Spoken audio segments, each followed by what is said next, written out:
So I was talking about this last night with a friend, and we really fucked up as a country with COVID. Have you ever felt? Are you listening? Damn.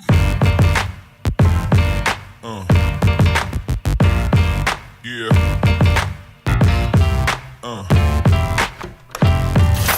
Because it's obvious now, it's not even fucking arguable.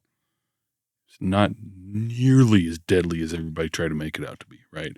I got this shit 3 fucking times. Don't tell me how bad it was, okay? It was like a mild cold, if that. I had one night where I thought I was going to die because I couldn't breathe. And it maybe was because I smoked 2 cigars the night before, okay?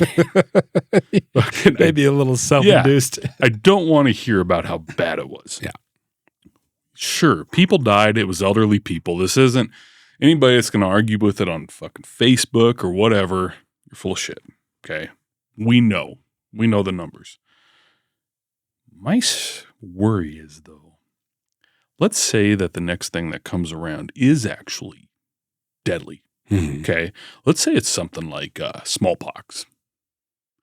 Nobody's going to respect anything the federal government says because they're going to be like, you motherfuckers overreacted before. Fuck you.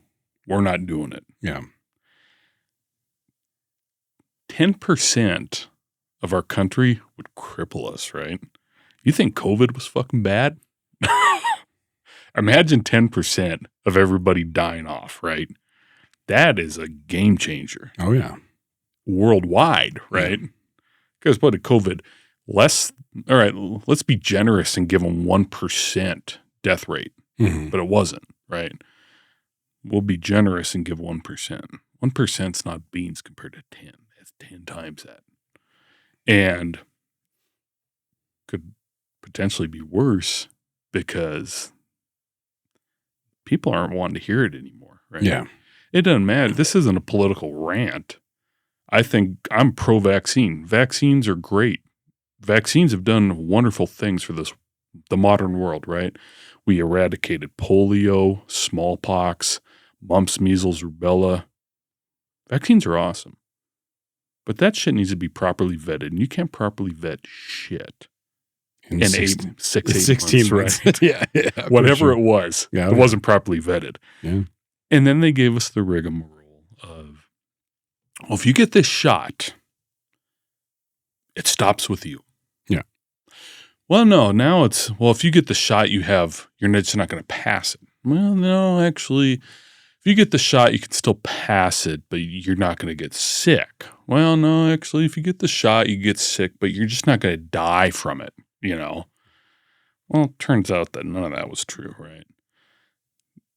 Yet some people are still getting this shit jabbed into their arm when COVID's fucking done. It's over. Yeah. You know what I mean? And that's actually my big fear is that 10 years, 20 years, 5 years down the line, who knows when it's going to come? Well, and what's crazy is that, bless Rogan's heart, man. He has been such an advocate for putting out the truth and got slandered and made it through this thing. But one of the first to bring on guests to be like, look, this is a manufactured situation. Well, I'm not saying that it was manufactured. I am not saying that it was manufactured to do what it did. Right. Right. But it was manufactured in a lab and accidentally got out. It's proven. There's a lab leak. It fucking happened. But the thing of it is we didn't know. We in the beginning, it was like, okay, this shit is real. This is fucking scary. What the fuck is going on? Yeah. We didn't know. Oh, yeah. But as the data started to come out, the people that had already basically written their bio on it's going to kill you. You have to do this. You have to. Right. They couldn't see the other side because they had already made their platform. Yeah. They had already wrote their name in fucking concrete and it was permanent. So that is what's crazy to me is that so many people that had really formed this opinion and had made public statements they were scared to retract. They were like, hold on. Yep. Okay. The data at the time that we made a statement, but if we go against that, that makes us look foolish. Right. I'm like, here's the deal with reality is that you only ever have as much data as you have in hand. Right. The data constantly changes, always. So if you can't adapt your opinions and your basis upon that data that is then returned and prevented as we go on, then you are the fool. Right. You are the fool. Mhm. So if you want to sit here and say, you know, and I don't mean you, I'm saying anybody in that moment, like, yes, in the beginning, we were fucking scared to death. We didn't know what the fuck was going to, but as more and more data came out, people were still like, I'm going to die on this fucking sword. Right. Yeah. They wouldn't let go of it. COVID's going to fucking kill you, you know? And I'm like, well, hold on. Is it? And I've said this a couple of times, maybe not publicly, but I got to the point to where we were a year past it. And we were a year past it. My sister-in-laws all met and were like, hey, how you guys doing? You know, it's been so long since we've seen each other. They shared a fucking bowl of salsa and they got COVID, you know? It's fucking classic cliche. But the thing of it is we all went to Arizona on spring break and we rented a house. It was this fucking monster and we split it because none of us are loaded, but it was beautiful and pool. Every fucking one of us got COVID. All 16 of us got COVID, you know? But some of us had bad results and good results. Nobody died. I'm not saying that nobody didn't die from COVID. I'm not saying that. Right. But what I am saying is that at that point, we got COVID and we got through it and we lived. Yeah. And there were still restrictions. There were still, you got to wear your mask here. Well, hang on. I have the fucking antibodies. I've had it. I've physically had it. I've got the antibodies. So, you know, I'm good. I'm protected.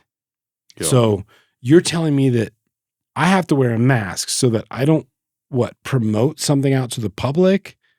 Right. Or are you telling me that I have to wear a mask so that I don't get what you have? Because I've already had it. I'm not worried about it.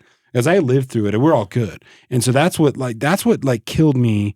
And that's what got me to the point to where when they were like, okay, vaccine, I was so fucking done with it, dude. I was like, look, this shit has, whether you believe in it or don't believe in it, or you got the fucking shot or whatever, like this has crippled our country because mass media and all this bullshit, it has crippled our country and the world, not just our country. Right. I'm sorry. I'm an American. So I got to be a little bit selfish, right? Crippled our country.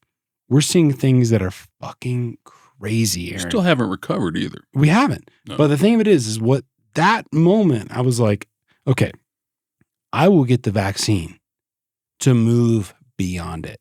Like I will take that risk. I'll get the fucking vaccine. I've had it. I got the antibodies. I'm good. Like I know what it feels like. It sucks. It's a motherfucker. Couple days. Yeah, whatever. If you're in good health, whatever. Right. If you're in bad health, sorry, don't be in bad health. That's simple. But I told myself, let's get the vaccine because we got to move forward. We got to move this country out of some bullshit. We have to move forward. Right. So I got the vaccine. Nothing changed, dude. No. The world, we got everybody, you know, you see these like blibbering fucking, Joe Biden fucking trying to talk through some comments of like, the vaccine is going to save you. Is it? Right. Is it going to save you? If you're obese, if you're overweight, if you're, those are the same things.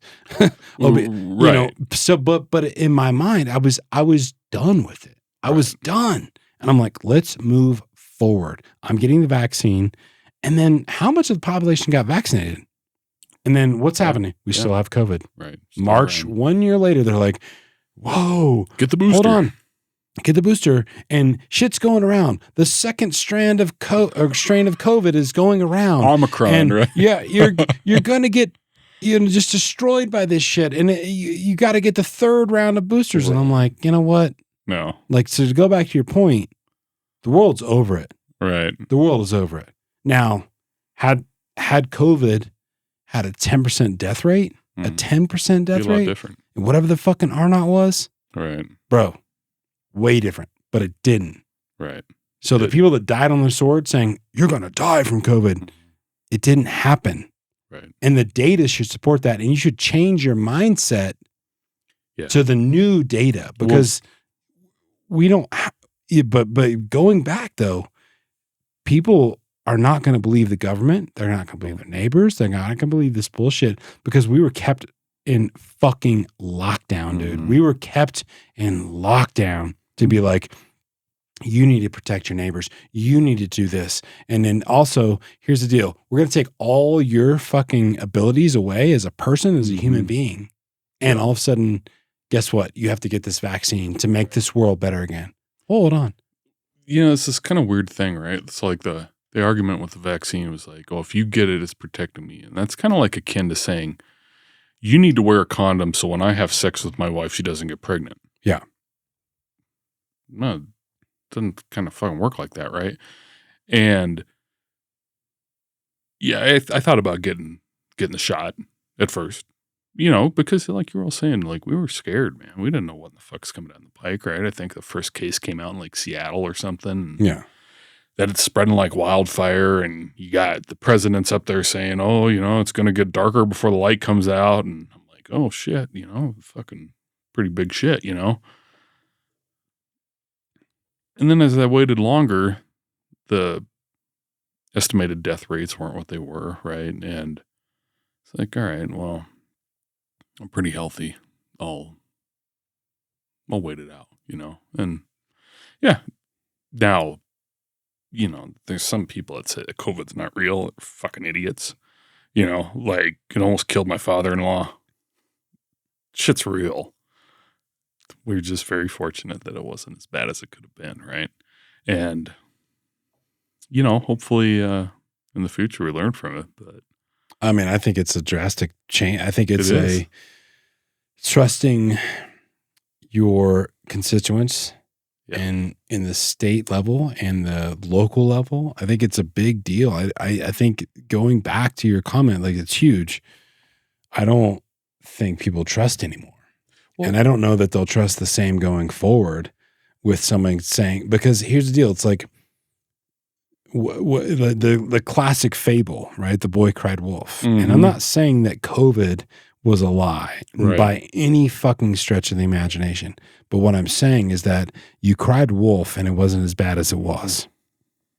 So how the fuck do you think you're going to get the next layer or generation on board with you when you say this is real? They're not going to believe you because we already went through this with COVID. We're not shutting down. Go fuck yourself. And if it is real, the unfortunate thing, if it is real, Arron, people are going to actually fucking die. Lots of them. Yeah. You know, and we got this funny thing in government, right? Where I don't think the most intelligent people go into government. You know, like, I mean, let's be honest, right? Yeah. Fucking Joe Biden's whatever you want to say. He's mentally compromised. Oh, he's today he just said, God bless the Queen after one of his speeches. He's a fucking idiot. And he's way past his expiration date, right? And I'm not saying fuck Donald Trump's Jesus, right? No, he's not at all. I don't trust anybody in government. But highly intelligent people want to make money, so they go into the private sector, right? Politicians they're essentially liars, right? They sugarcoat everything. They don't tell you the truth. But they want this control. It's kind of evil, right? Like, oh, I've never had any kind of control in my life, but now I can tell these people they all have to stay home. Well, when they get this control, they don't give it up, right? We can look at California. They're not giving shit up.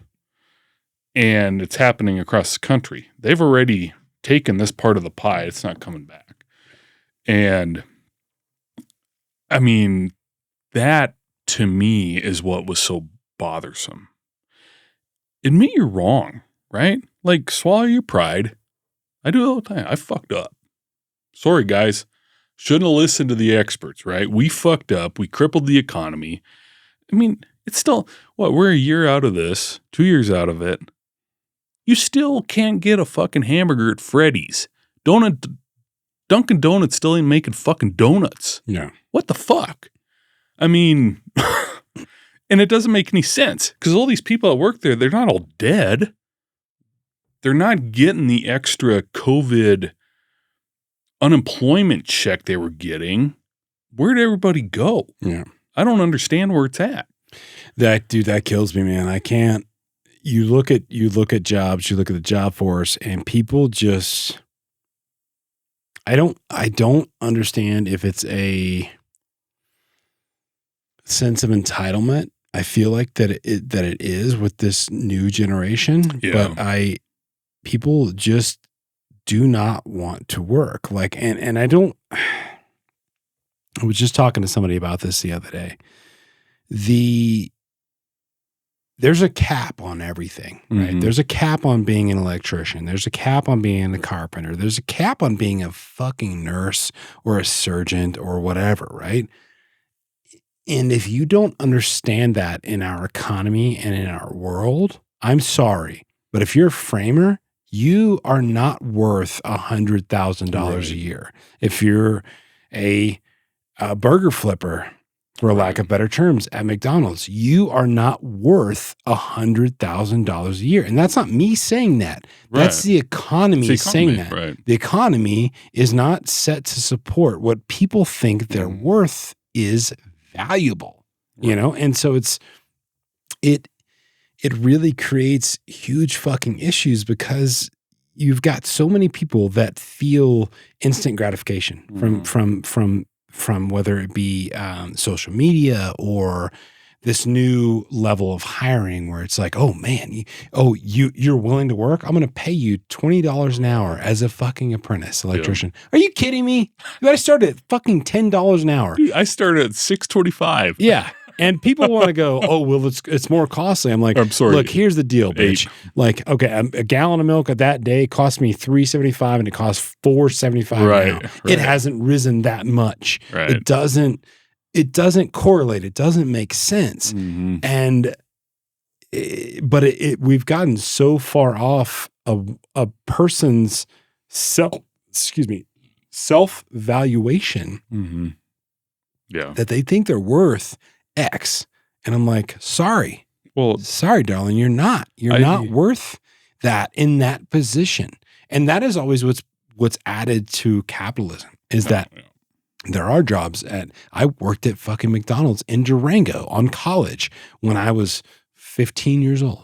Mm-hmm. You know, I was flipping burgers. Yep. And then I got moved to the second line where I took payments, made sodas and all that stuff. And I got a bump. I got a little bit of a raise. And then I realized this is not what I want to fucking do because I'm literally making, $7.50 an hour. Right. And I got to do so. But the progress of growth, just like staying with a job longer than 3 years has changed. People change jobs every year and a half to 3 years. That's crazy. So that is all changing. So the interpretation of somebody going, well, my value, I should be at X in a year and a half. No. The economy has not caught up with your opinion of yourself. And that's what fucking kills me. It's just like, that is single-handedly keeping things down. 15 years ago, when I'd hire a guy, he'd come out of trade school or something, right? And we're starting him at probably $9, $10 an hour. Actually, at that time, it was probably 12 or 13. Because as a journeyman, as a superintendent, I was still only making 18, So these guys would come out and you're immediately bitching about the money. I'm like, you haven't done shit yet to prove yourself, right? Yeah. You don't know how to bend fucking pipe. You sat in class for 6 months and got a fucking little diploma, whatever you want to call it, because you went to trade school, and trust me, I'm all about the trades, right? But we both know an apprenticeship is a probationary period, right? Especially the first year. We're going to fuck with you. We're going to make your life miserable. We're going to call you names. We're going to make you crawl in the fucking mud and in the dirt and in the spiders and change out fucking sump pumps and sewage. And we're going to see if you're going to stick it out. If you can do that, then we're going to give you a little more responsibility because maybe we're worth the fuck, right? Mm-hmm. Keep working your way up. Get your license. All right, he's serious about it. Now we invest in them, right? Actually, I'd probably start investing in you after a year. These kids coming out now are not,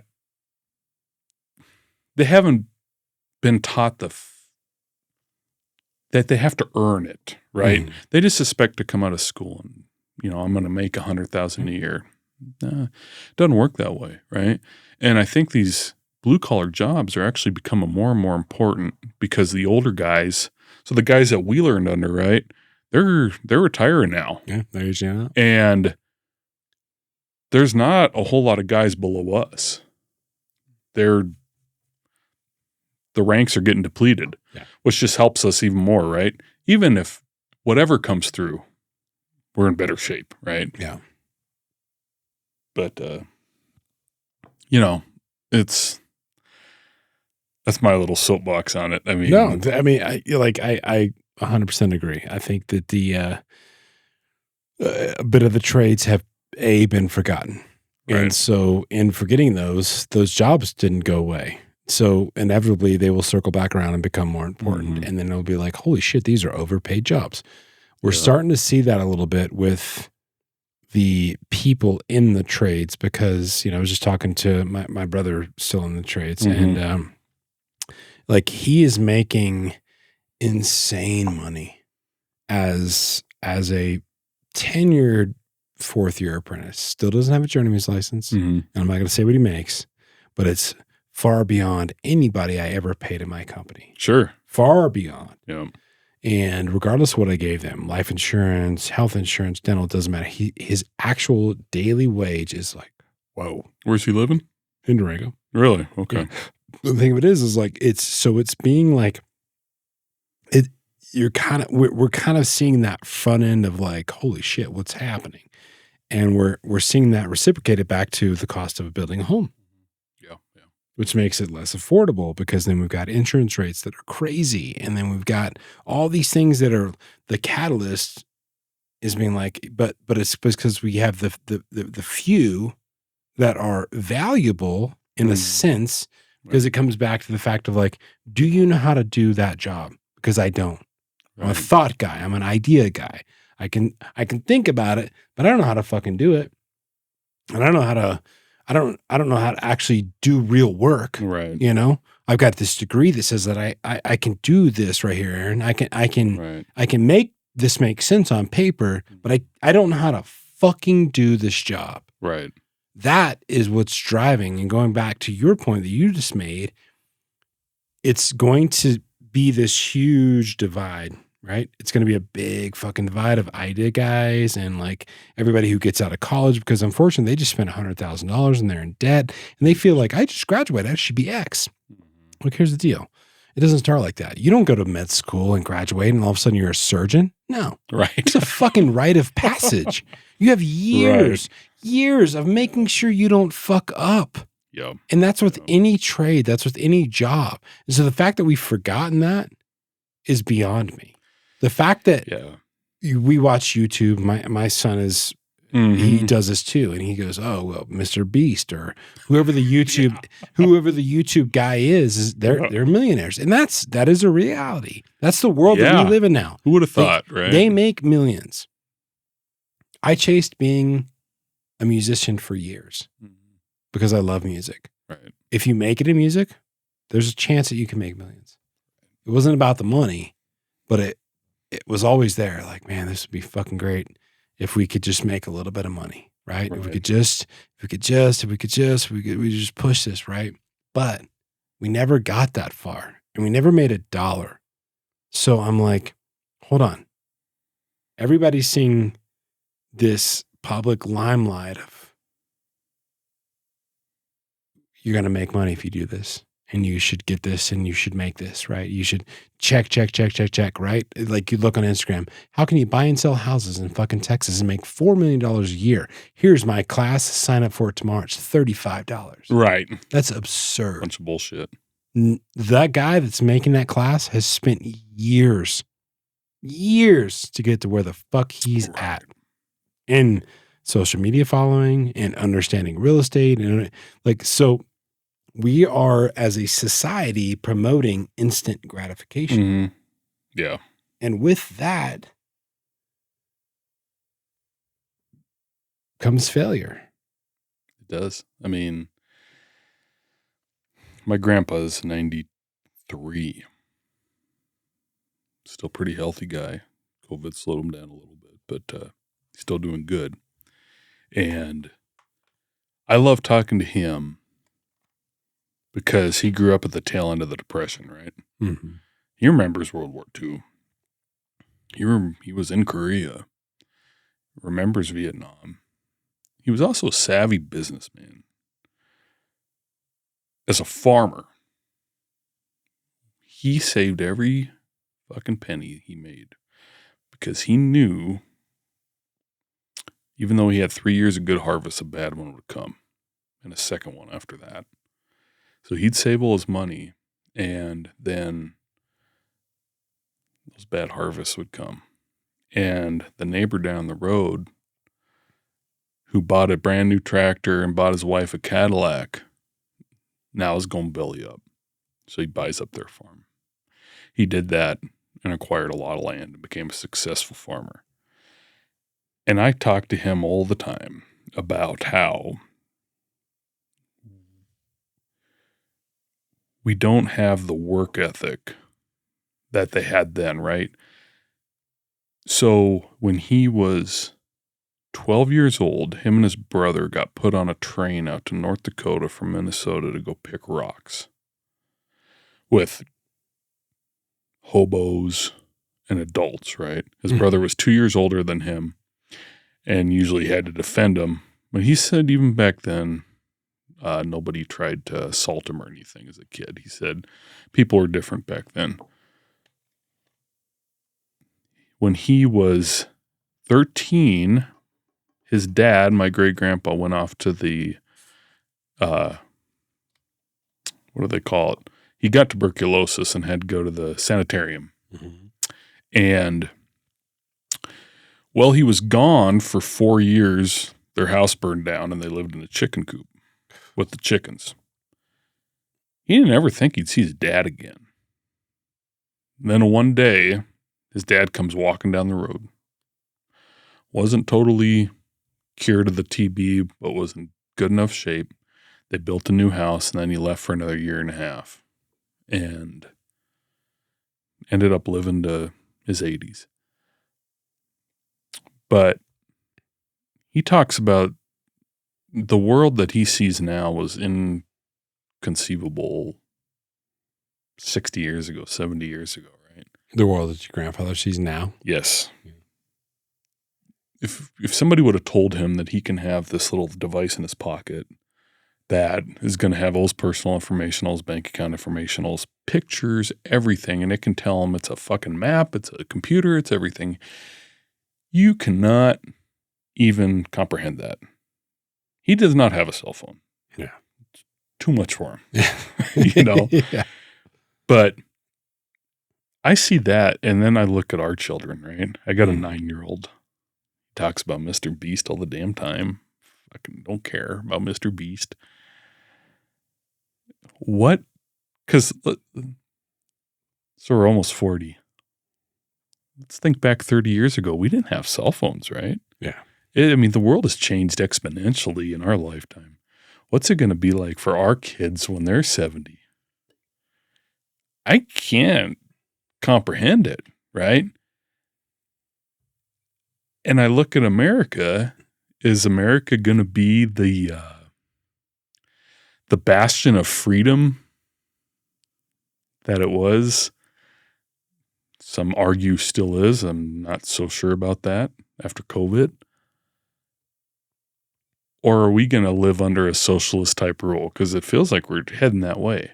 Yeah. I worry about my son. You know, what kind of world are we leaving him?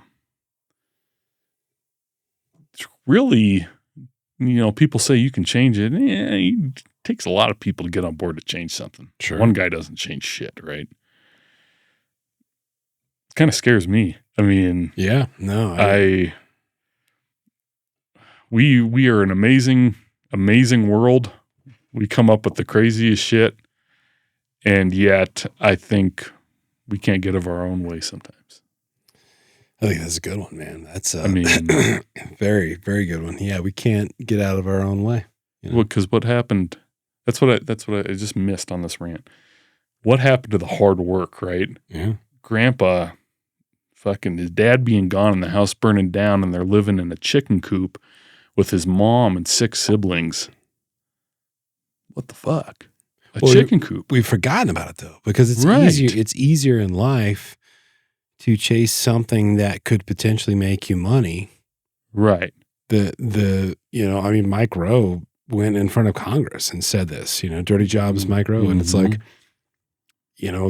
these jobs are being forgot about. But the fact of the matter is like, if you got a bunch of thought guys, you got a bunch of fucking idea guys, who's going to do the work? Right. There has to be these jobs. Right. And what my bigger fear in the immediate is that when we forget about these jobs and all of a sudden our shit is overflowing into the streets, who's going to take care of it? The only motherfucker that knows how to do it. Hey. And he's going to tell you it's going to cost you 10 times more than it would normally cost you if you would have respected the fact that there is a process. We learned during COVID who's essential. The blue collar guys, right? The world doesn't run without the blue collar. Lawyers aren't. The trash didn't stop. Yeah, right. Trash was still picked up. Insurance was, electricity was still on. Yeah, right. Exactly. Plumbing's still going. Water's still running. But we forgot about that. Right. We're a year removed, and people forget about that. And they tell you, Aaron, as an electrician, as a whatever your trade is, if you're in one of the trades, you're thank you so much for your service. We appreciate you, but you're fucking irrelevant now. Yeah, we can move past you. Right. Yep. And that's garbage.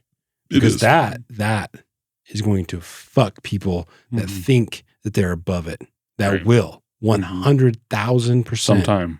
Yep. It will fuck them because when they don't realize it, when they don't understand how to change the thing, it doesn't matter about your money. It doesn't matter about how much you've gained. When you tell me you can't do X because I'm not willing to go to work for you until I get paid X, the tables flip. Right.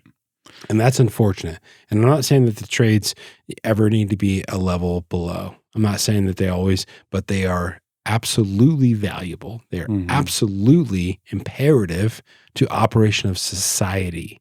And that's what people forget. They think that we're irrelevant. Right. They think that we're non-existent because it just happens. Light bulbs go on. Well, let's not even... Water just runs. You turn on the faucet. Let's not even just talk about the trades, right? So let's look at when they locked everything down, right? So, of course, us guys at CDOT are still working, right? Truckers are still moving goods around, right? Moving fuel, moving groceries, moving beer. So, of course, then you need the gas station employees, right? Of course, you need oil and gas, right? To keep the oil and gas flowing to the pumps. Of course, then you're going to need the grocery store employees to stock the shelves, right? You're going to need the CDOT guys maintaining the roads. Your power's still on. Your toilets are still flushing, so you still need the plumbers, the electricians. You get a hole in your roof, you still need the roofers. But guess what we didn't need? Didn't really need lawyers, right? Lawyers were kind of irrelevant at that time. You didn't need the engineers, right? They're just drawing shit, right? Architects are drawing shit. Even you can go up to the executive branches, right? You didn't necessarily need them. The world functions okay without them. Yeah. The people that hold it all together, the menial guys, right? Those of us that don't matter. It's the lower class. Yeah, the lower class. The lower class. Right. We hold it all together. But the thing of it is like what happens in COVID, right? Lower class gets restricted. 100%. Because if we're not restricted, what happens? Then we all realize that the upper class does not fucking matter. Right. Because the only reason that the upper class exists is that we as a lower class prop them up. Okay? They have more money than we will ever experience in our lifetimes. Right. You, me, our fucking families. We get everybody in Bayfield will never have as much money as the upper class. Jeff Everyone. Bezos is irrelevant without his truck drivers and his Exactly. warehouse guys, though, you know. But the thing of it is COVID flipped it on its ear. Yeah. Because it said everybody's locked down, right? Yeah. Everybody's submerged to this, and we're all this, but yet the essential employees, right? The essential jobs, the lower class were still operational. Yeah. So that way that we could all survive. And we're so grateful, we're so thankful that you guys were here to do this for us. Right. So what did we get for that? Right? Nothing. There's no gratitude. There's no thankfulness. There's nothing beyond it. It's it happened. We're moving past it, and it just is what it is. And that's the big fucking problem, is that with it's crazy. So man, I do not want to butcher his name, but oh God, I feel terrible. There's a rapper in Atlanta. His first name is Mike something. Oh, was it? See that guy that was on Rogan? Maybe. Well, I'm sorry. I'm so sorry. Big Mike or everybody that's listening, I'm sorry. So we'll just call him Mike D, right? Right.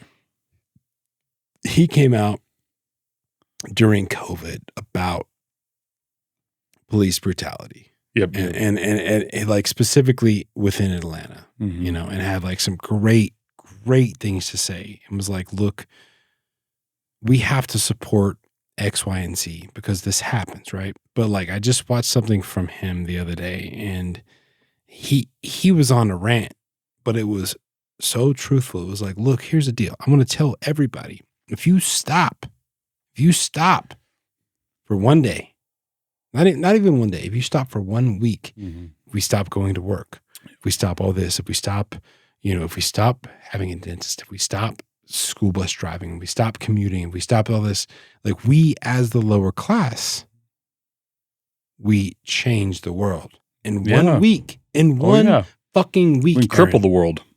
We cripple the world. Yeah. And we prove yes to the masses and to the upper echelon that we actually do control and we contribute to this world, which keeps the economy floating. Yeah. But yet we are so fearful that if we don't show up, unless there's the masses that come in and say, this is okay, we've built a Black Lives Matters, or we built a, follow the police, or we've built like whatever it is that's so bigger than us, right? This transgender movement, like, it's so big, like, just jump on the fucking bandwagon, right? Unless there's something that we're so afraid as individuals to not show up. Right. Because we're afraid. If it's just one or two guys, you're going to lose your job, right? But if everybody says, fuck because you. We're one or two paychecks away from being fucked. But if we all did that, we would change the world. We could potentially say, now, do they have enough money to hold out? Absolutely. Absolutely. Right. They have enough money to hold out until we give in and say, okay, we're coming back to work. We need our jobs back. Yes, they have more money than us. But what we could do as the middle class, you and I and everybody I fucking know, the rest of the world, besides the 1%ers, we could say, no, we actually do matter. We control the world. The world does not operate without us.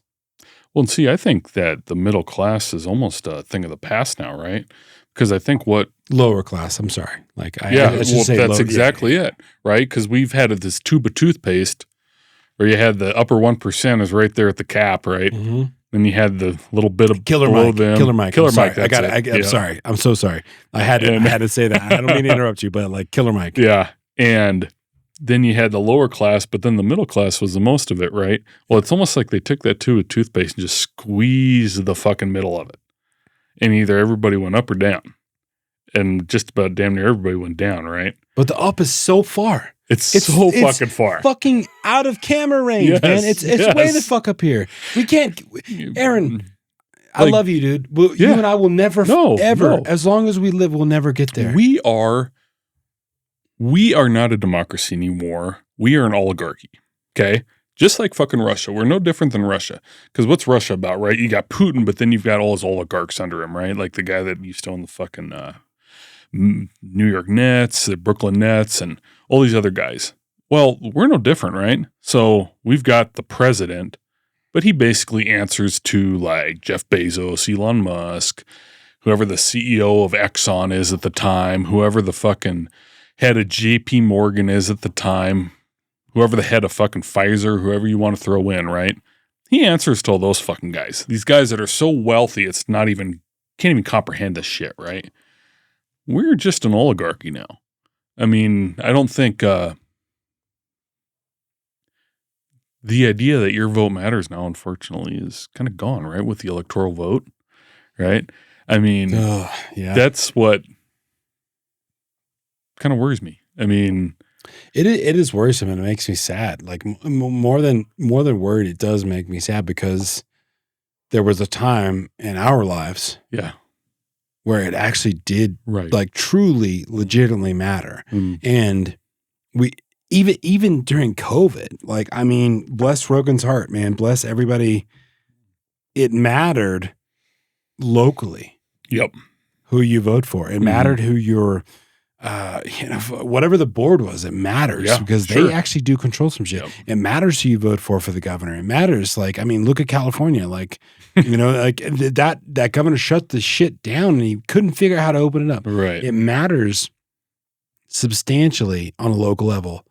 But it is unfortunate because I don't know that it matters on a federal level anymore. Okay. And that's what's fucking scary, man. That's really, really scary. Well, look at it like this, right?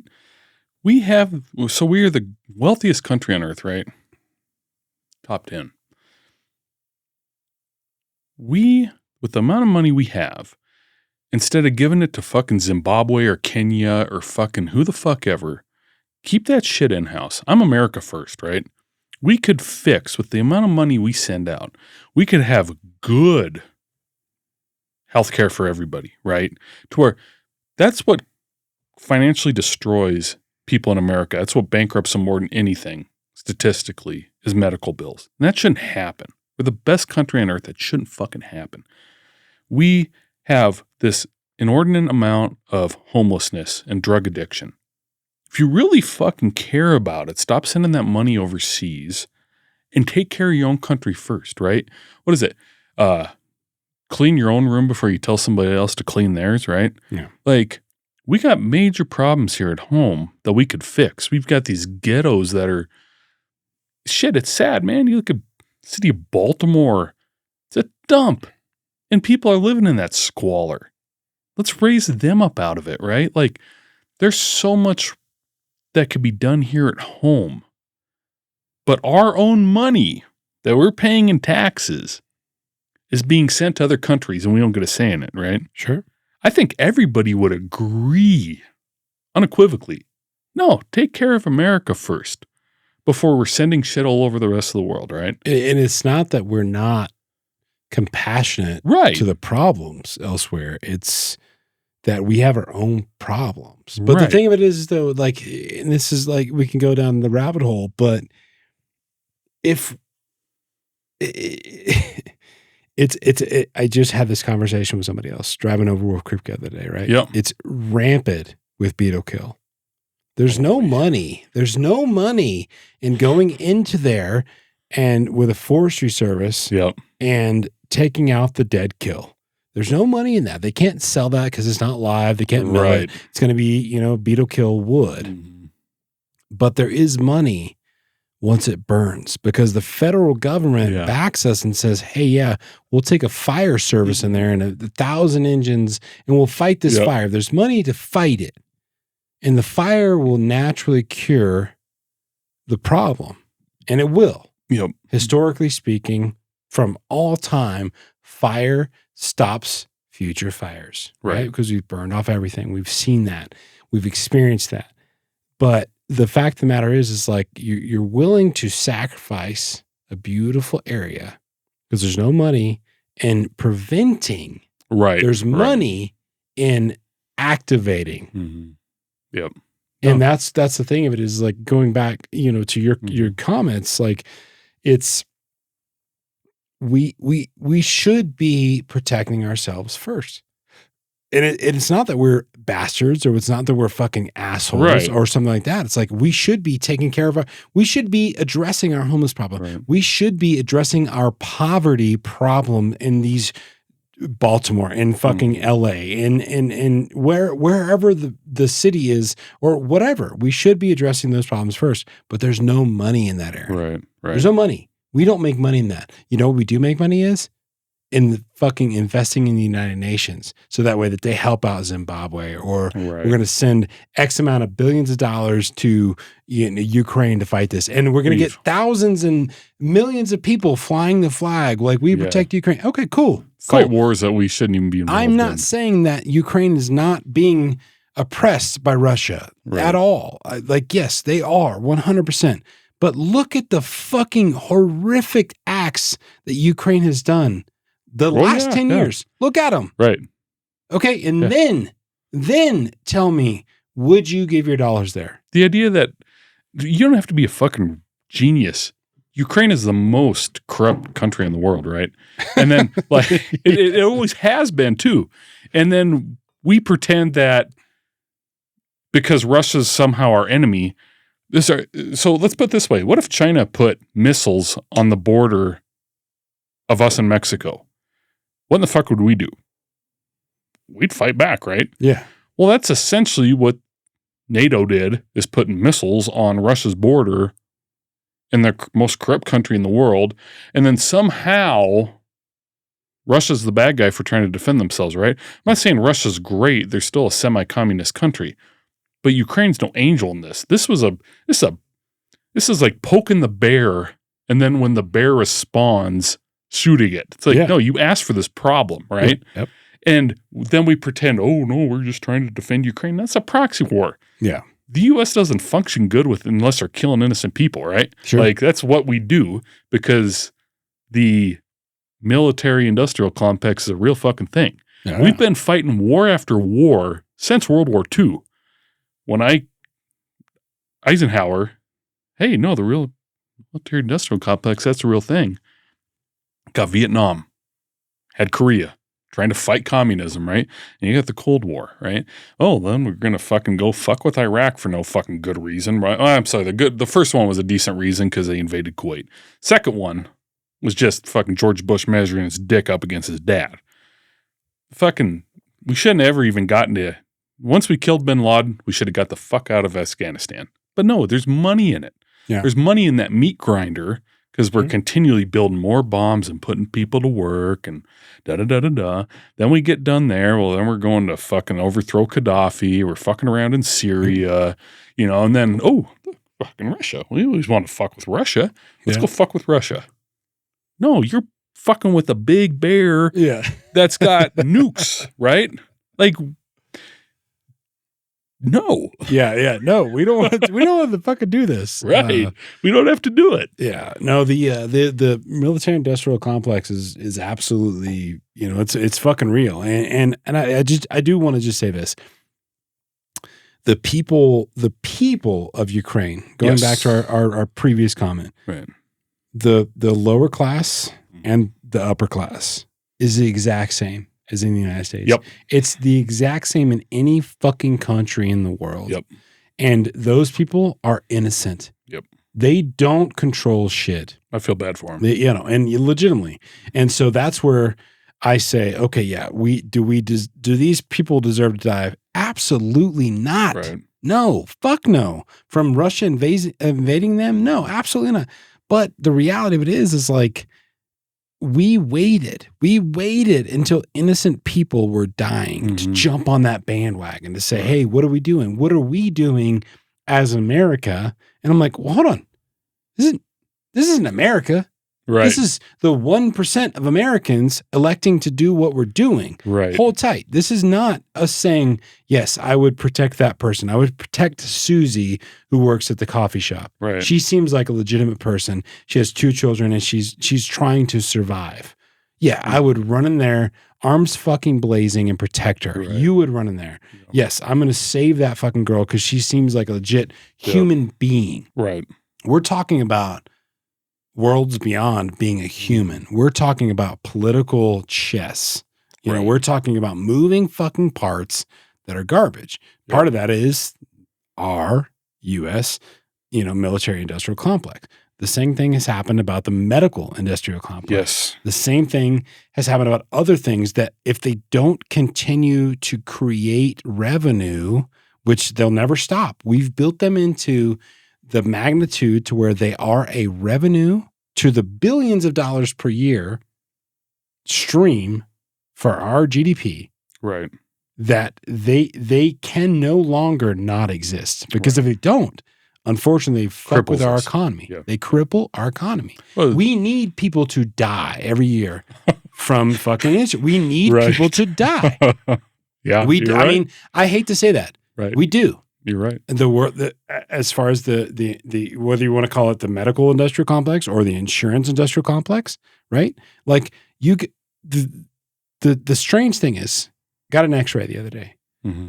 We go. My wife and I have elected to go to a primary care provider, right? Mm-hmm. It's just direct primary care. Sure. And so we pay into that monthly. Anything that's normal, it's all good. We go in, we get, sometimes it's a shot, sometimes it's this, we get checked out. If it's above and beyond, they're like, hey, you need to take my daughter to Farmington, because there's an agency down there that,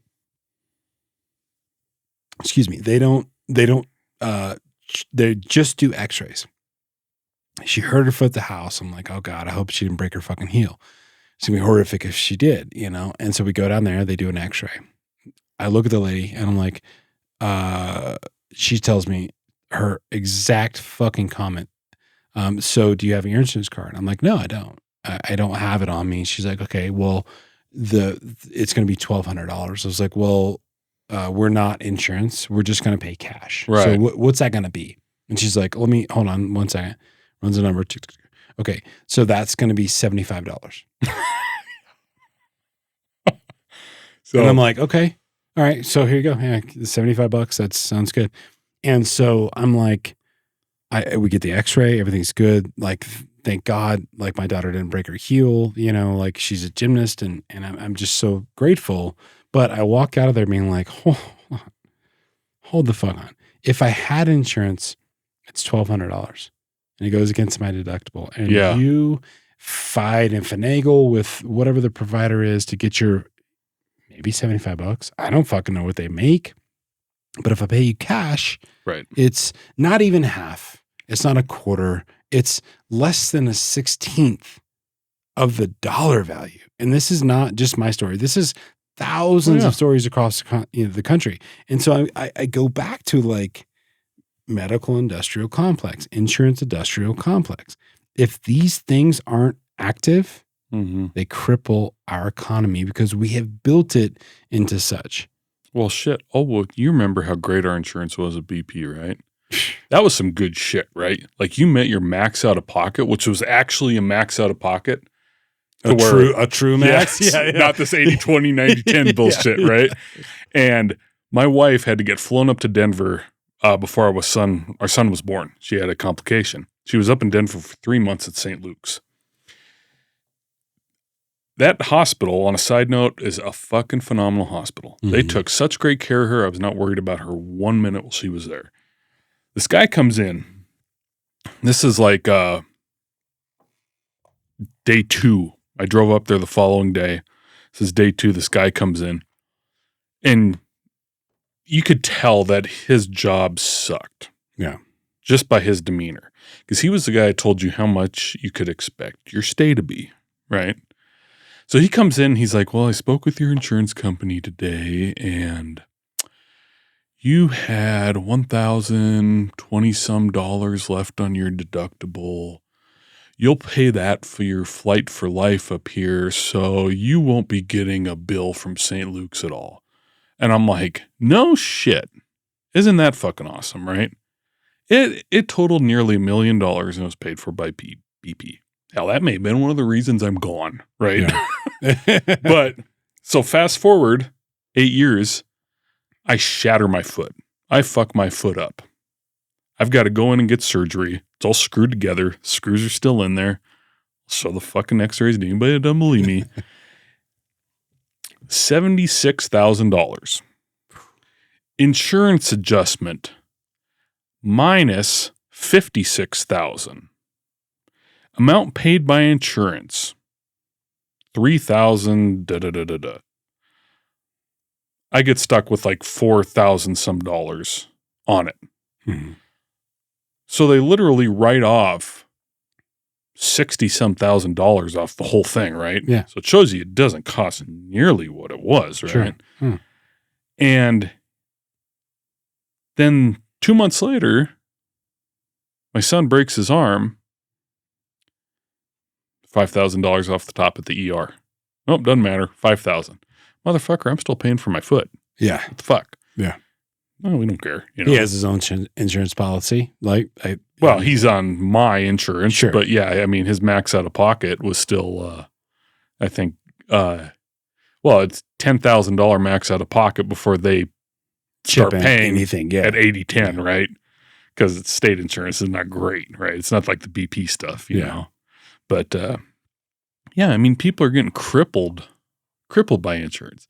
And for those that think that big pharma is powerful, big insurance will rip off their head and shit down their throat. Oh, They are the ones that get to decide if the drugs are covered. big insurance has crippled, if not bankrupt, more people, I would think, in our recent lifetime Yep. more than any other industry. I think it has too. You know, I mean, like I have a good friend. He knows who he is. He doesn't want to come on this podcast, but it's all good.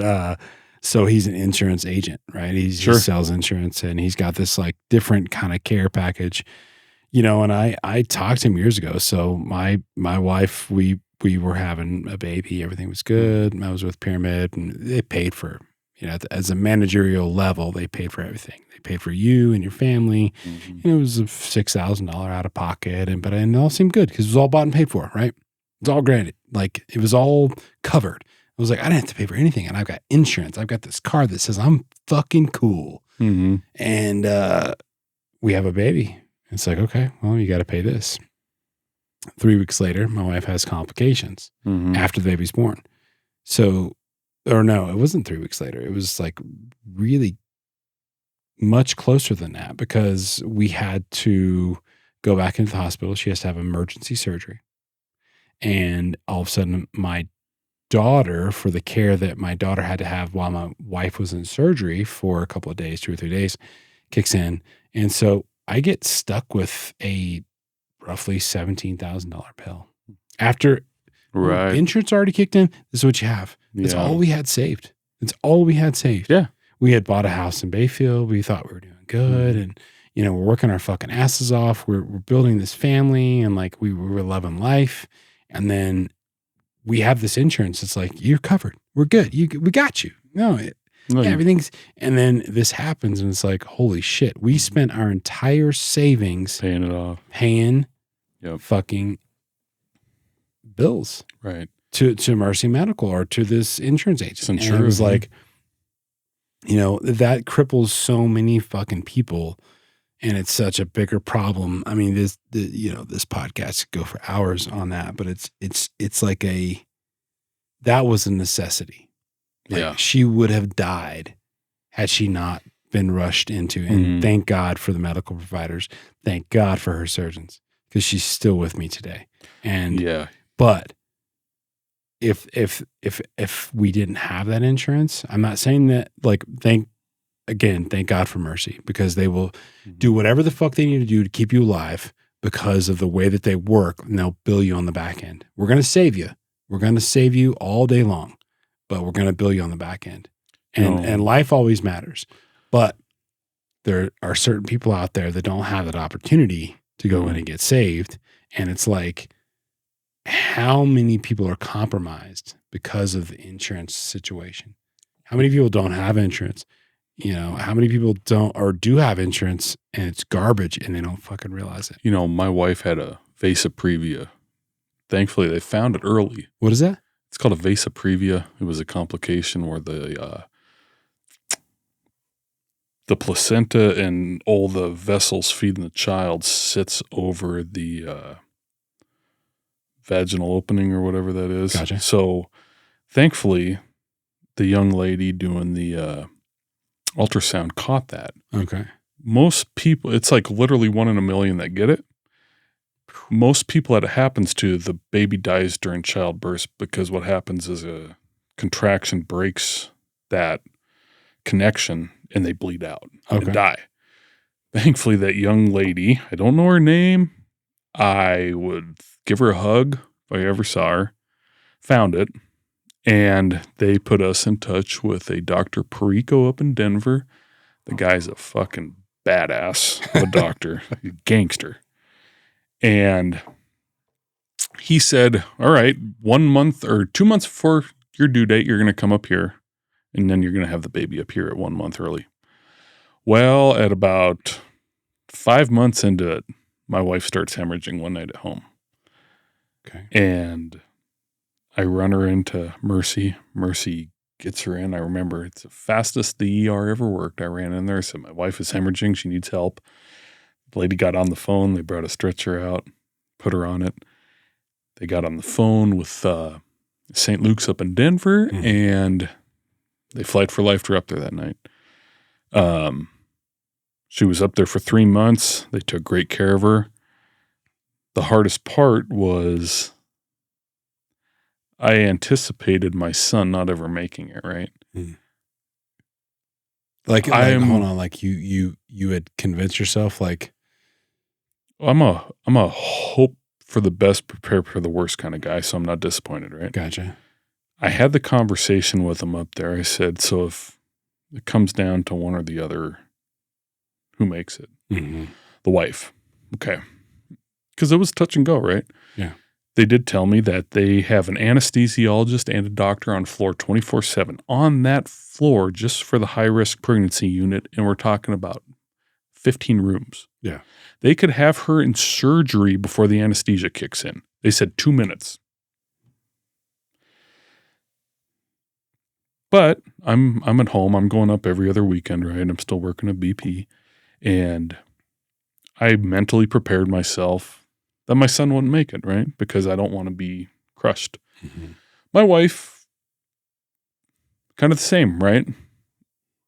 Well, after 3 months, they said, things have kind of moved out of the way. You're going to come home. We weren't necessarily comfortable with her, right? Because we were kind of used to that great hospital and the great care.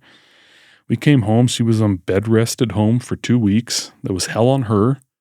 It's hell on me. I'm going to work. I'm like, shit, she could start fucking hemorrhaging. It's a 20-minute drive if you're hauling ass to the hospital. The baby's dead, right? Yeah. Thankfully, that didn't happen. And she had a C-section 2 weeks early, and our son had some problems with his lungs. You couldn't tell now. He's a healthy kid. Mentally, it was hard enough, right? I can't imagine getting saddled with $17,000 like you're talking about. Oh, yeah. I can't imagine not having insurance and getting $1 million bill from St. Luke's. Yeah. Like, life's already hard enough, right? The last thing you need is to get smacked with this huge medical bill. And, that goes back to what I was saying about we're the best country on earth. We should have our own, and it could be far better than Canada's. You hear horror stories about socialized medicine, right? I think Norway does it pretty good. Sweden does. We can do fucking better. We're America. Yeah. That's my biggest bitch is like, I mean, everybody's like, oh, socialized, you wait in line. Yeah, you got the best doctor in fucking Canada. You wait in line for 2 hours to get a shoulder. There has to be a better way. Like, it doesn't have to be socialized, but I agree. We are the best country, in my opinion, in the world. Like, we have so many opportunities, but why do we still prey on the weak? Yeah, I know. Why do we still prey on the fucking weak? Well, when I started at Nichols, I got Rocky Mountain HMO. Yeah. I was 20 years old. 18 years old, they provided us with insurance. My mom said, you got to get off our plan. You're 18 years old. Nichols had Rocky Mountain HMO. She said, that's good insurance. A fucking ER visit was $75. A doctor visit was free, and a prescription was like $2, if that. Yeah. I didn't pay for shit, Yeah. Kyle. And somehow in the last 20 years, it flipped the fuck upside down. And I don't know how. Yeah. I don't believe some people say, oh, it's the illegal immigrants eating it up. No, I don't believe that. That doesn't make sense to me. You know, no, these people getting free health care. No, they've gotten too damn greedy, in my opinion. Mm-hmm. And everybody wants a bigger piece of the pie. So everybody keeps raising their prices on everything, and it goes unchecked, right? Because then you have their lobbyists paying our politicians not to crack down on them. Yeah. Well, fuck, we're just creating the perfect shitstorm of corruption. Sure. Yeah. And this is what we end up with, right? Like, we are no longer, Mongolia is a healthier country than the U.S. now. Why in the fuck is that happening? Yeah. Because they take less pharmaceutical drugs, in my opinion, right? They eat better, and they have free access to healthcare. Mm-hmm. These are goat fucking herders. Yeah. In the middle of the Gobi Desert, and they're healthier than us. You know, like, that shouldn't happen. It shouldn't. It shouldn't. But the thing of it is, like, we have the ability as a society to allow it to happen. Right. And that's what's we've let it happen. Bigger fucked up thing to me than anything is like we allow it to just happen. Like, there's so many horror stories about insurance. There's so many horror stories about like people going bankrupt from like a heart attack or this and that. Like, but like, I mean, and again, I've said it multiple times. Bless fucking Rogan's heart. Right. Because during COVID, it was like, okay, do you have comorbidities? Like, what do you have? Like, diabetes, but we're not promoting vitamins. Yeah, sure, there's a shit ton of Instagrammers out there that are like, oh, do this. And that probably has had a little bit of impact. But as a society as a whole, we're not promoting the fact that like we need to be better. Like, we need to be better as a group to prevent these things, whether it's COVID or whether it's the next thing coming in 10 years. We need to better our health to be a better society, to be able to take on these burdens, you know, like we could control or we could reduce, you know, heart attacks. Sure. Yeah. And it doesn't necessarily like, I'm not saying that like, you know, the guy that's fucking 300 pounds that's going, oh, I can't breathe. Oh, it's because you're having a fucking heart attack. Right. Well, you're so over, but I'm saying like as a society, if we focused more on that aspect, it's like we could be better and we could get through things. Right. And then again, we as the lower class, no longer the middle class, if we fix our problems, if we find a way to no longer have to rely on the doctor just writing prescriptions as fast as they fucking can, then we will force them to change their hand. Right. You know, I mean, it's like we don't have to always be drugged up on some pills and prescriptions, and because you're depressed. Okay, well, are you working out? Right. Like, what are you doing? You know, like I just ran through this deal. I can't, it literally transpired yesterday. Horrific fucking deal. I've been a sad sock since I ran the marathon that I ran. I blew out my fucking knee. I didn't tell anybody. Here it is. Blew out my fucking knee. Right. And in my brain, I was like, I can't run. What am I going to do? Like I put back on like 15 fucking pounds, dude. Right. And I was like getting there. And I was like really getting back to like, okay, I feel good about my life and myself and everything. And I'm on point. And like all of a sudden I hurt myself and I'm like, I can't run. Well, you could have ridden a bike, could have swam, you could have done. Right. And I just was excuse. Yeah. But so last week my wife was like, yo, hey, we got to fucking do this, man. Right. Like we have to do this. There's no like, we don't get a choice. We have to work out. We've got to eat right. We've got to stop drinking on the fucking weekdays. Like, right. You know, like things like that. And it's like, I'm not an alcoholic, right? But I enjoy having a glass of wine with my wife on the front porch and watching the sunset. But she's like, yo, we got to fix this. And so it's like, okay, cool. This happens Saturday. Sunday, I get up and work out. Monday, I'm working out. I work out every fucking day. Yeah. I'm in the sauna and I'm like listening to this guy preach about something that he heard from, Andrew Huberman, like the Huberman lab, and like, you should only do 57 minutes. I'm like, shut the fuck up. I'm going to do what I want to do for my body. Whatever's helping you. This entire week, I physically worked out in the sauna. Mm-hmm. I was sitting hour-long sessions. I mean, I'm like doing push-ups. I'm doing 75 fucking push-ups, 75 dips, 75 squats. I'm doing fucking abs. I'm going crazy because it's making me get through this mental, like, go fuck yourself, dude. You're so weak. Yeah. But this thing happens to me yesterday with an agent that's not in my office and some other shit. And I can't legally talk about it. But the way that I handled it, I was like, dude, fucking hats off, bro. And I was so calm, so collected, and I was just like, you know what? I'm good with this. This is a fucked up deal, but I'm fine with it. I don't have to answer this in haste tonight. I can wait through the day. I can address it tomorrow, and do it diplomatically and do it professionally, and be calm and collected when you address this. Right. But had I not been in that state of mind with that workout and all that stuff, if this was 2 weeks ago, I would have addressed it that night.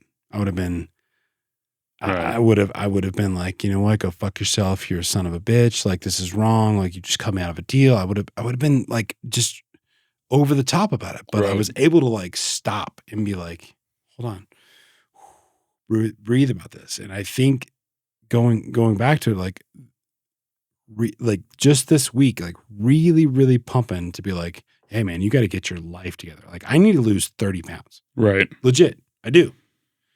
And I'm working on that. I really am with drinking, with working out, with getting after it.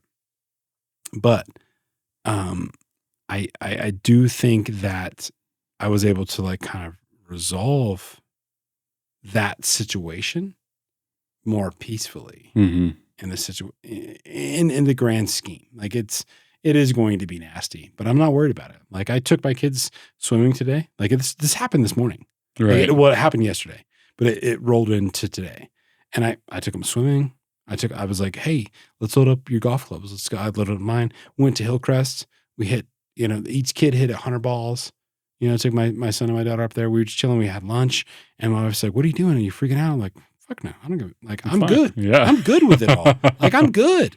Like, it's going to happen. Right. But like, going back to like, the situation of like, could we teach the world, or at least our, the lower class, to like better yourself? Like, can you be a better person? Can you do, like Rogan says, can you do workouts? Can you take vitamins to stop the situation that we have at hand? Stop the medical industrial complex. Stop the insurance industrial complex. I think we could, because I personally feel like I witnessed it this week. I would have flipped the fuck out if it was 2 weeks ago. I think, it's easy for us to sit here and, we live pretty comfortable life, right? Yeah. In the gist of it. A lot of people have it far fucking worse than we do, right? Have you've been to Pittsburgh? Yeah. Yeah. All right. So you've been down the like, where like Denora is, and frickin' New Monison or Monison and Braddock, and those are fucking fucked up places, man. And people say like, pull yourself up by the bootstraps. I used to say that all the time too. Sometimes you don't have any fucking bootstraps, right? Like, they don't have fucking money to cover their Section 8, Section 7, whatever the fuck it is, housing. You got 5 kids, no father, you're on welfare. Fuck, there's no jobs around you. I don't know. It happens, right? Like, people do it, but it takes a special kind of person. And I used to get out of it. Get out of that, yeah. Because I used to feel the same way. Like, fuck them. They could do it if they wanted to, right? But then I talked to this guy at work. He was a temp. He was from Atlanta. And he's like, Arron, I don't think you quite understand what some of us are up against. I'm like, enlighten me. Thinking that I got it fucking figured out, right? And he blew my damn mind. He's talking, I've never met my father. Got a bunch of brothers and sisters. My mom's fucking crack addict. We live in a building that's not even ours. It's an abandoned apartment building that we're squatting in. We don't have water and electricity. He's like, my older brother's in prison. My older sister's a crack addict. He's like, I beat a cocaine addiction and was lucky enough to find somebody that took a chance on me and taught me how to be an electrician. I'm like, fuck, all right, got me beat. Right? Like, I didn't grow up with that, right? Yeah. I didn't grow up rich by any means, but no, I wasn't. I thought we were poor, but we weren't that poor. Sure. You know? In retrospect. And, yeah.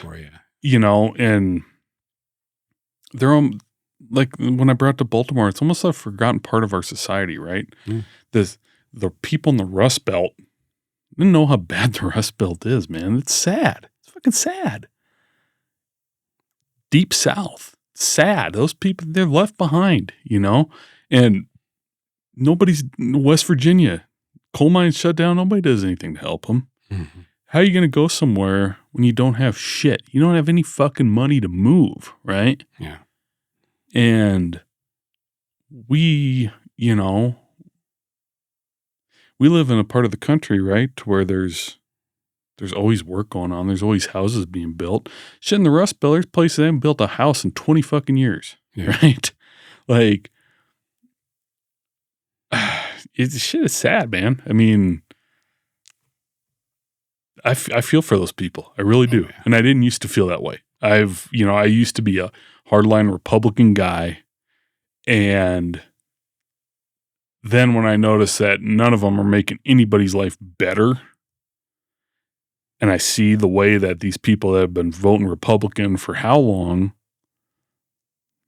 life's not any fucking better. Sure. My life's not any better between Obama and Trump.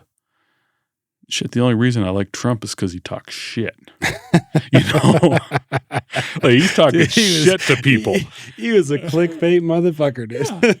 Yeah. But no, politicians are in it for themselves, you know? Yeah. And, you know, I feel bad for our country because if we could just get somebody in there, gives the middle finger to the oligarchs of America and starts taking care of all the people, everybody, right? Yeah. And I'm not saying I'm not anything. I'm a fucking independent. Yeah. Shit, I'm a dumbass. I'm a dumbass that's just talking about my feelings, right? Sure. But I think that everybody would more or less agree. This is the thing that pissed me off with politics, right? You've got to be on one side or the other, right? You got to be left or right. No. Fucking more of us are right here in the middle. We just think we have to pick red or blue. We got to pick our team in the Super Bowl. Well, we've been coached. Yes, to exactly. think that you have to pick this side or that side. Exactly. And then we've also been coached that, like, if you go in the middle, if you go for the independent, like, it's a wasted vote. Yes, exactly. If we literally sit down, and I can sit with the most liberal person, and we will agree on more than we disagree on, right? Mm-hmm. Like, deep down, Americans really want to take care of America, right? Like, doesn't mean we're racist, doesn't mean we're big, doesn't mean we care about we don't care about the rest of the world. But let's take care of our own house first, right? Yeah. And, you know, unfortunately, that's become so toxic, right? You can't even talk to the other side because they're the enemy or whatever the fuck ever. Whatever shit we're coming up with, right? Like, every Republican's a racist. Every fucking liberal is a whack job. And it's not true. It's not true at all. But Fox News and CNN says otherwise, so you got to believe it. Yeah. You know? Yeah. Man, it is crazy. I mean, it's God, it's a wild world that we're living in. I mean, like, to be honest, it's like, how do you navigate it? That's the big thing. And like, it has, that's why I love this. I love this, genuinely love this podcast. And like I was telling you before we started, like I make no money on this. Like this is a fucking huge loss to my bottom line. My wife is mad every time I'm like, I got a guest coming on. I'm like, oh, it's going to cost me money. But it allows people to just like talk long form and not have to act like they got to be something else. Like we're not doing 2 minutes. It's not clickbait shit. We're doing an hour and a half. Like I've had some on here. We're doing 3 hours. Like let's get through it. Let's get through the bullshit. And I think that I agree with you. There's more people that are like than that there are different, you know? And I know that the topical bullshit, like especially with like the trans community and like all that stuff is like, if you have a belief one way or the other, you're either in or you're out, and they will ostracize your ass. Yep. Like if you put it out there and you say X, Y, and Z, you're fucking done. You're done. And we're going to ruin you publicly. Yep. And that to me is not right as well. No. It's like, hold on. Like you should give a moment as a human being, as a person, to be like, wait a minute, let me just talk to this person for a second and figure out where they're coming from, right? Yep. I mean, like, you know, you hear the classic, like, oh, well, what if it was your daughter? What if it was your son?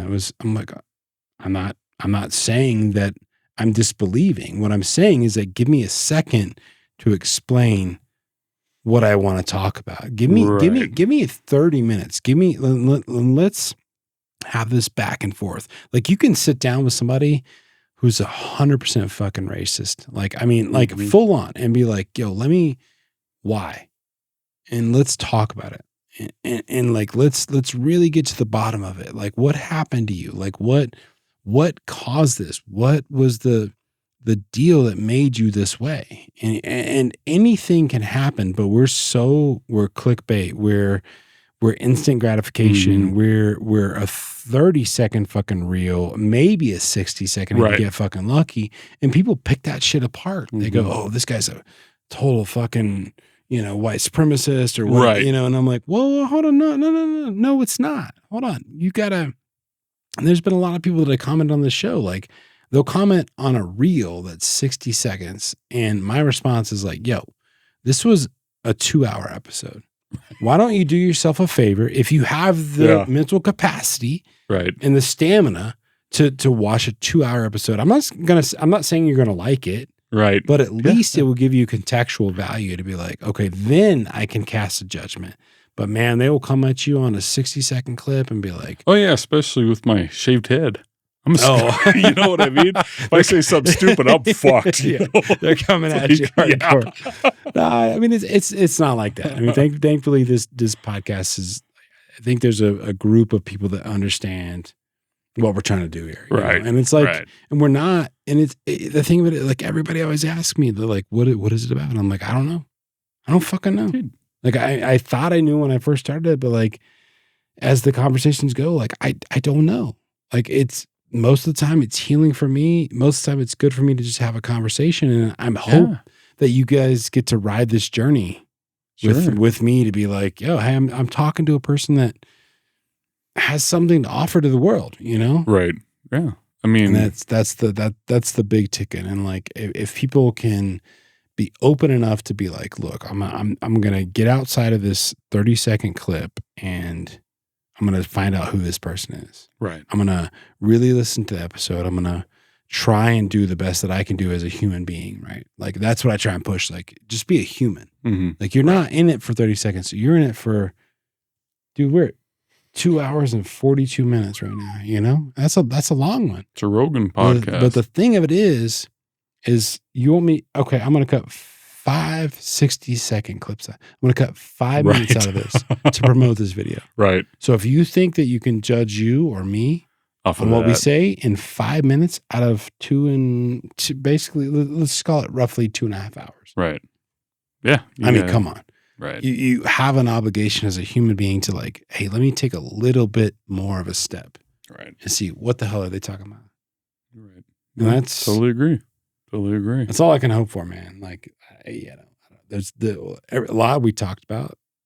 it will resonate with a lot of people. I hope so. Maybe not the part with Ryan because he's a son of a bitch, but either way. Cut that out. Aaron, thank you, brother. Love you, brother. Appreciate you so much, man. Yeah, Thanks absolutely. for We'll do it again. All right, later. Have you ever felt Are you listening? Damn.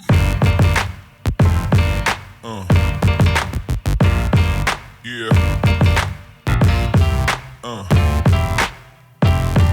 Yeah.